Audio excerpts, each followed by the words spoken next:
중국에서 한글이 사라진다는 소식이 전해지면서 무슨 일이 일어나고 있는지 관심이 모이고 있습니다. 그런데 한국의 네티즌들은 한글이 사라지는 것에 대해서 다양하게 반응이 갈리고 있다고 합니다. 일부는 중국 공산당의 정치 공작이 시작됐다고 하며 반대로 오히려 잘 됐다는 반응도 나오고 있다는데요.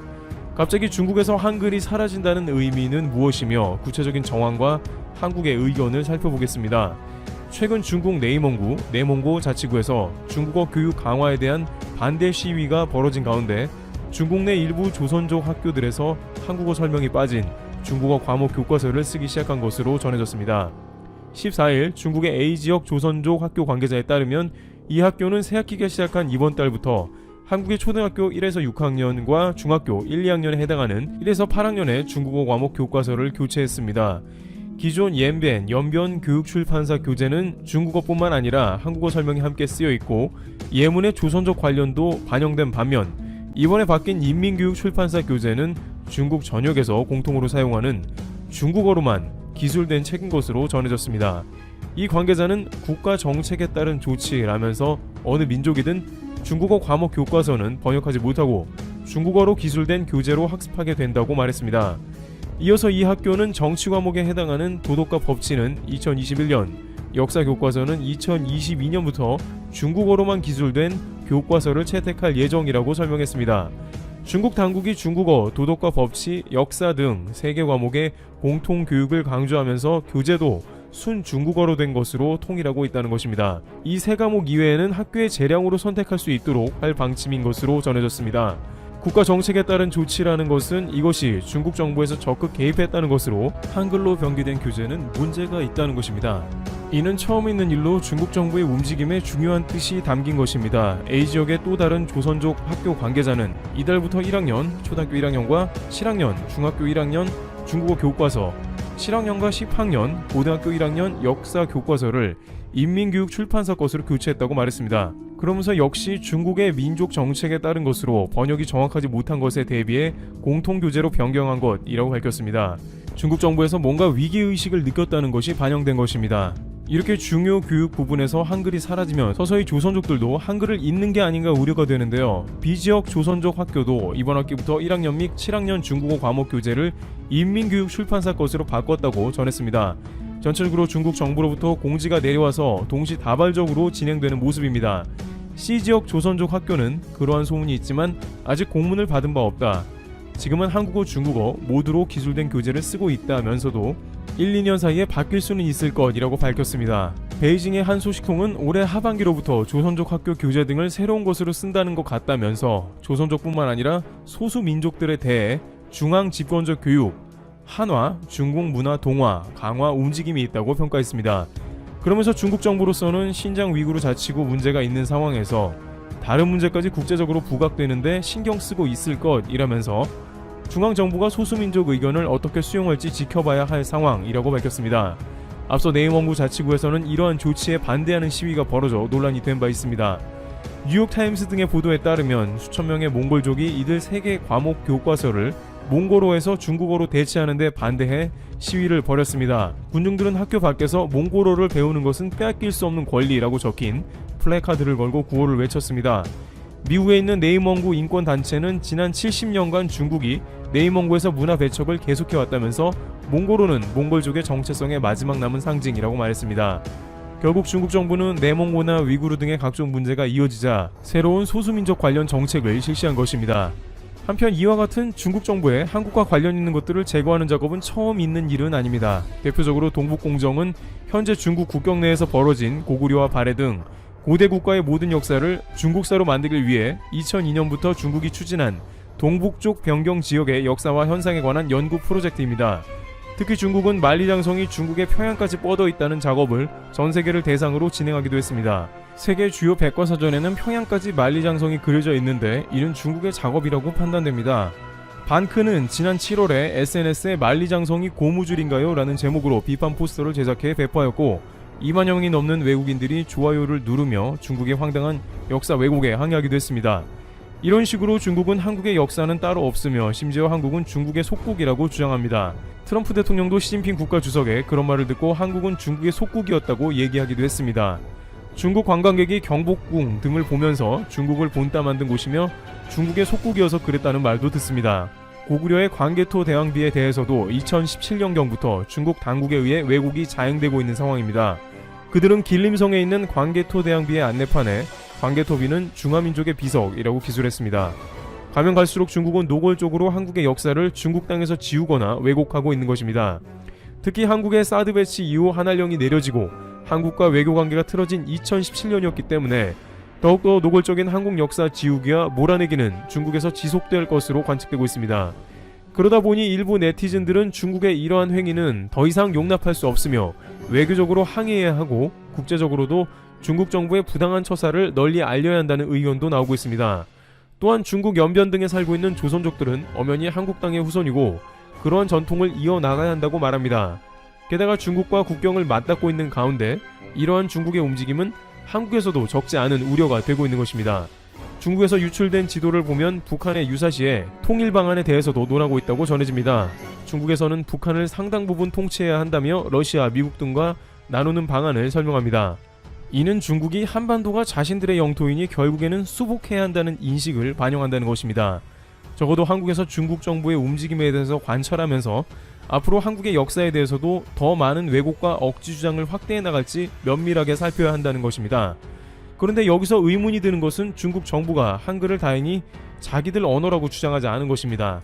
일각에서는 중국은 뭐든지 자기 것이라고 주장하니 언젠가는 한글도 자기 것이라고 주장할 수 있다며 중국에서 조선족의 한복을 중국 것이라고 주장하는 경우가 있다는 의견을 제시하기도 했습니다. 중국 화폐에 한복을 입고 들어가 있는 조선족은 한복이 중국 것임을 시사하고 있다는 것입니다. 따라서 한글을 퇴출시키는 것은 어떤 면에서 다행일 수도 있다고 이야기하는 것입니다. 그런데 어떤 네티즌들은 중국에서의 한글 퇴출이 한국에 크게 이로울 수도 있다고 주장하고 있는데요. 바로 한글 배움이 악용되어서 한국 전체에 큰 피해를 끼치고 있다는 주장도 나오는 것입니다. 특히 중국을 기반으로 한 보이스피싱의 세력들은 매년 기하급수적으로 늘어가고 있었습니다. 2015년부터 19년까지 매년 수천억 원의 이상의 피해를 발생시키고 피해 건수와 금액이 가파르게 증가했습니다. 경찰은 보이스피싱 수법이 스마트폰 앱을 활용하는 등 전문적으로 진화하며 피해가 급증하고 있다고 설명했습니다. 국내의 각종 금융사기는 한국을 잘 알고 있으며 한글을 구사하는 외국인으로부터 다발되고 있는데 이러한 중심 세력이 중국에 있다 보니 한국인들은 중국에서 한글을 가르치는 부작용이라고 하는 것이죠. 물론 이러한 경우는 일부라고 할 수 있겠으나 한국의 각종 문제가 언어가 통하지 않으면 일어날 수 없어 일부 네티즌들은 동북 공정과는 다소 다른 문제이며 오히려 장기적으로는 한국에 도움될 수 있다고도 말합니다. 이와 같이 중국이 교과서에서 한글을 퇴출시킨다는 소식이 들려오자 네티즌들은 다양한 반응을 보입니다. 이 일이 역사 왜곡이나 기타 억지로 연결되지 않길 바라며 장기적으로 한국의 이익이 될지는 지켜봐야 할 것 같습니다. 트래블튜브 여기서 마치겠습니다. 감사합니다. 세계무역기구가 오늘 1년 동안 지속되어온 한국과 일본의 무역 분쟁을 다룰 패널 설치를 논의할 계획입니다. WTO 관계자들은 패널 설치를 위한 분쟁 해결기구 회의가 오늘 오후 열릴 예정이라고 밝혔습니다. 그러나 일본이 한국의 WTO 제소에 항의할 것으로 예상되기 때문에 패널이 즉각 열리지는 않을 것으로 보입니다. WTO 규정에 따르면 WTO 회원국 모두가 만장일치로 반대하지 않는 한다음 회의에서도 무역분쟁 조정위원회를 구성할 수 있습니다. 다음 DSB 회의는 7월에 열릴 예정입니다. 일본은 지난해 7월 반도체 관련 핵심 소재 세계 품목의 한국 수출을 규제했습니다. 이에 한국은 일본의 조치가 부당하다며 그해 9월 WTO에 제소했습니다. 앞서 일본은 한국 대법원의 일제강제노역 배상 판결에 대한 보복으로 수출 승인 절차 간소화 혜택인 화이트리스트에서 한국을 제외했습니다.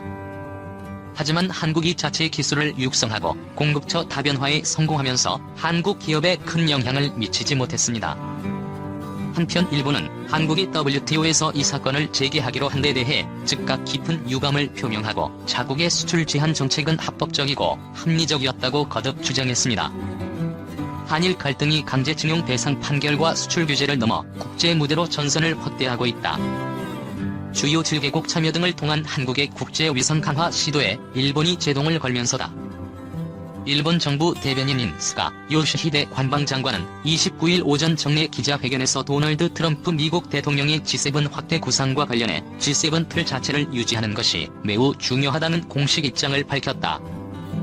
한국을 언급하지는 않았지만 트럼프 대통령이 기존 G7의 한국, 호주, 인도, 러시아 등을 포함한 새로운 선진국 클럽을 만들겠다는 구상을 밝힌 상황에서 틀리지를 강조한 것은 한국의 참여에 대한 반대로 해석된다. 일본은 유명희 통상교섭 본부장의 WTO 사무총장 도전에도 걸림돌이 될 것으로 예상된다.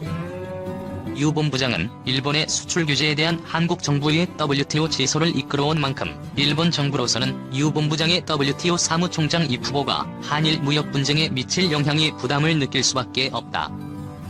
일본 정부는 유 본부장의 이 후보에 공식적인 반대 입장을 밝히지 않았지만 외교부에서는 반대 움직임을 예상하고 대응 방안을 모색하고 있다. WTO 사무총장 선출 절차는 지지도가 가장 낮은 후보가 탈락하는 과정을 반복한 뒤 최종 단일 후보자를 만장일치로 추대하는 방식이라 일본이 끝까지 반대하며 회원국 간 부정적인 여론을 조성하면 악영향을 미칠 가능성이 있다. 외교 소식통은 WTO 사무총장 선출에 모든 회원국 동의가 필요하기 때문에 일본의 반대가 극렬하면 합의 도출 과정에서 지장이 있을 수 있다고 말했다. G7 확대도 일본을 포함한 현 회원국 전원의 동의가 필요하다. 일본 등 기존 회원국을 설득해야 할 트럼프 행정부는 현재 신종 코로나 바이러스 감염증 대응 등으로 겨를이 없으며 한국도 이런 사정을 고려해 미국을 재촉하지 못하는 것으로 알려졌다. 당초 9월로 언급됐던 G7 정상회의도 코로나19 재확산으로 쉽지 않다는 관측이 나온다. 외교부 당국자는 G7 구조 개편 문제는 기존 회원국 간 합의가 필요한 사안으로 현재 미국 정부 내 관련 검토가 진행 중인 것으로 알고 있다고 밝혔다. 청와대와 정부는 일본의 견제를 어느 정도 예상했음에도 불쾌하다는 반응이다. 청와대 고위 관계자는 이날 연합뉴스와 통화에서 일본의 한국의 G7 참여에 반대했다는 소식에 이웃 나라에 해를 끼치는 대익숙한 일본의 잘못을 인정하거나 반성하지 않는 일관된 태도에 더 놀랄 것도 없다며 일본의 모렴치 수준이 전 세계 최상위권이라고 비난했다. 이전에도 한일은 과거사 문제 등 이해관계에 따라 국제 무대에서 상대국의 세 확대를 견제해왔다. 국제기구 수장 자리의 경우 대륙별 안배를 하기 때문에 같은 아시아인 한일 중 한 나라가 맡으면 다른 나라에는 오랫동안 기회가 오지 않을 수 있다는 점도 양국 간 경쟁을 불가피하게 한다. 일본은 반기문 외교통상부 장관이 출마했던 2006년 유엔 사무총장 선출 4차 예비 투표 때도 15개 안보리 이사국 가운데 유일하게 의견 없음으로 기권한 것으로 알려졌다. 볼턴 전 미국 백악관 국가안보보좌관은 2007년 자서전 항복은 선택이 아니다 해서 유엔 주재 미국 대사로 근무할 당시 일화를 소개하면서 일본이 막판까지 반장관에 반대했다고 밝혔다. 한국도 일본의 유엔 안전보장이사회 상임이사국 진출을 위한 상임이사국 확대 시도에 반대해왔다. 김재신 국립외교원 일본연구센터 고문은 지금의 한일 관계로 봤을 때 일본은 G7 확대 회의나 WTO에서 한국의 위상이 올라가는 것을 원치 않을 것 같다며 정부는 미국 등 관련국을 대상으로 우호적인 국제 여론 조성 노력을 기울일 필요가 있다고 말했다. 아베 신조 일본 총리는 한국에 대한 수출 규제와 관련해 3일 약속을 지키지 않는 국가에는 우대 조치를 취할 수 없다며 세계무역기구 협정 위반이 아니라고 주장했다. 아베 총리는 참의원 선거를 앞두고 이날 오후 NHK를 통해 중계된 당수 토론회에서 질문자가 역사인식 문제를 통상정책과 관련시키는 것은 도널드 트럼프 미국 대통령과 마찬가지여서 양국에 좋지 않다고 우려하는 목소리가 있다며 현 단계에서 어떻게 하려는 것이냐고 묻자 그 인식은 확실히 잘못됐다고 강하게 반박했다. 아베 총리는 일본 기자클럽에서 열린 토론회에서 역사 문제를 통상 문제와 관련시킨 것이 아니다라고 부인한 뒤 징용공 문제라는 것은 역사 문제가 아니라 국제법상 국가와 국가의 약속을 지키느냐는 것이라고 말했다. 그는 1965년 한일 청구권 협정에서 서로 청구권을 포기했다며 이는 국가와 국가의 약속이라고 말한 뒤 2015년 한일 위안부 합의를 거론했다. 그는 위안부 합의에 대해 유엔도 버락 오바마 미국 대통령도 평가했는데 지켜지지 않고 있다고 말했다.